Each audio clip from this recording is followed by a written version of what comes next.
Tara, teka! Picturean mo ako. Bibigay ko sa'yo.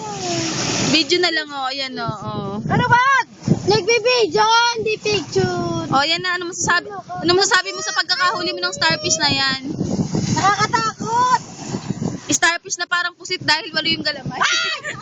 Octopus wala. Patikit sa kamay ko eh. Hindi siya starfish, octopus pala siya. Ang tigas ng ano, tablet.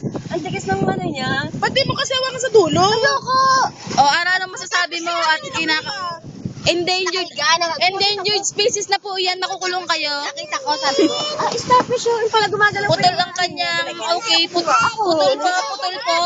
putol ang kanyang galamay. Sa'yo. Ayoko. Kanya yan, ano ba? O sige, magpapaalam na po si Mr. Starfish sa inyo. Bye-bye.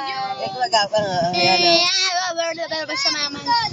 Ano naman katulad? Hindi, namamatay daw talaga yan. Kasi pag daw maano dito. Uy, kumakaway pa po siya, oh. Kumakaway, oh.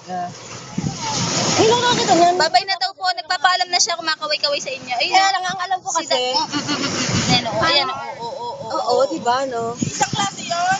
Yung parang Oo, huwag mo hanginan. Bye-bye. Hindi ka nga ng ano eh.